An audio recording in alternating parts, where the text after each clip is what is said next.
嘿，我搞好，今年2023年，大家都抽到 IEC 签证了吗？如果抽到 IEC 签证，恭喜你，你离打工度假只剩下最后一步喽。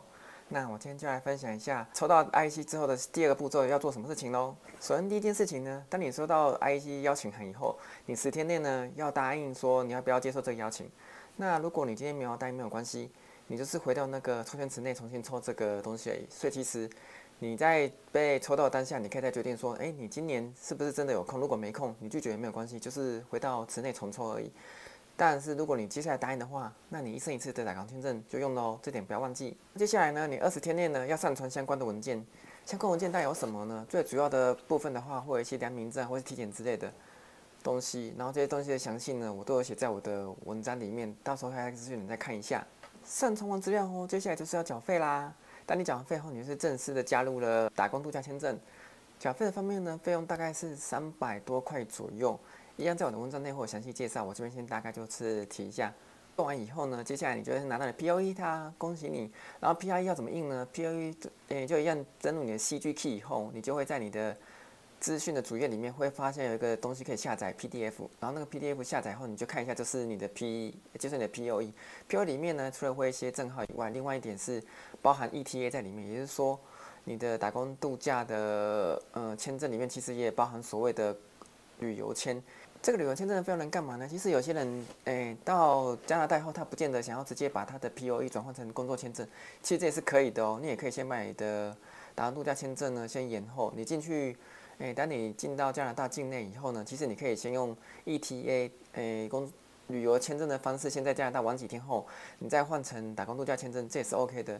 只是中间唯一的差别就是说呢，因为这中间你是没有什么那个社会安全码，也就是我们所谓的 SIN 信号嘛，所以你是没办法去银行开户的。可是呢，你一样可以去办你的手机什么之类的，这些都还是可以去做的。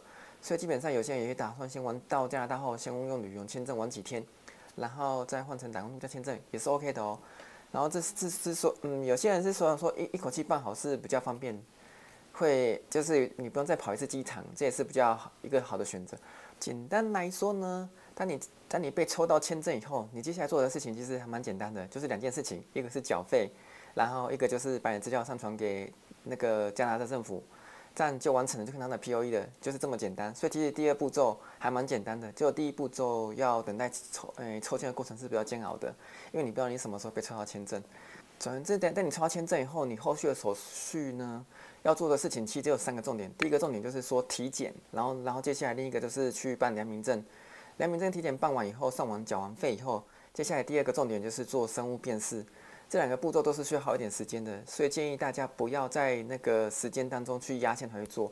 像是体检跟那个良民证中间是20天的作业时间，大家千万不要最后几天的时候才做，因为资料上传也是要一点时间。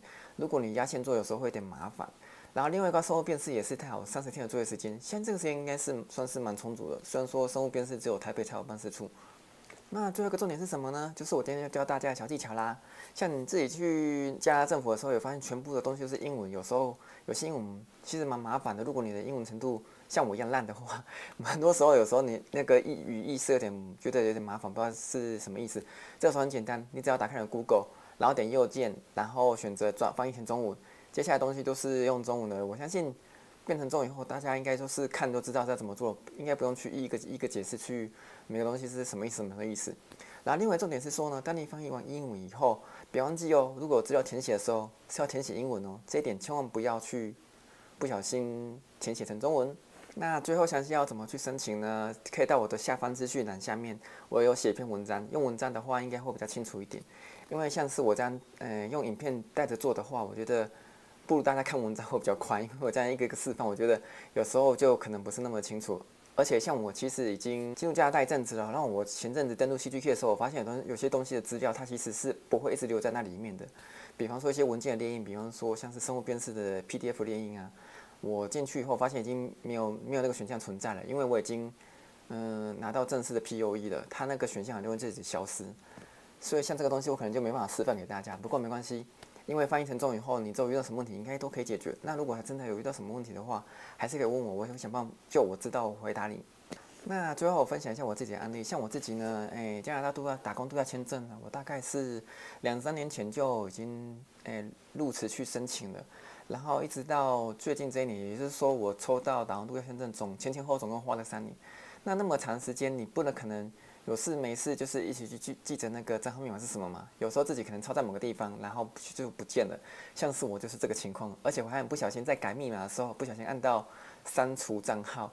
这也是我那个时候不知道是怎么了，可能是没睡醒吧。我竟然把我按删除账号确认别按确认出去，说我账号整个被删除掉了。那时候我吓一跳，怎么办？好不容易被抽到打工度假签证，结果账号不小心删除掉了。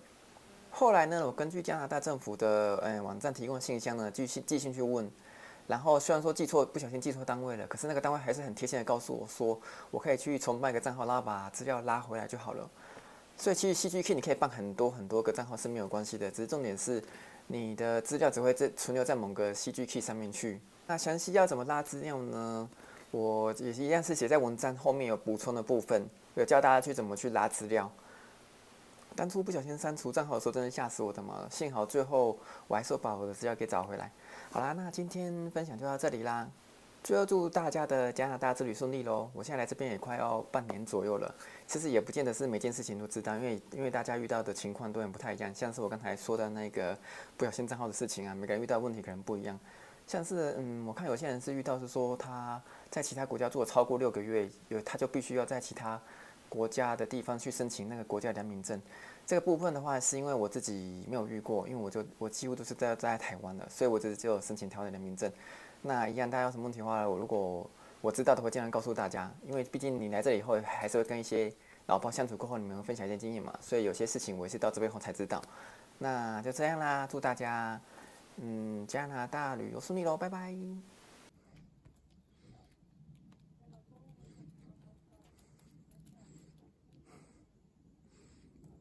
嗯哼。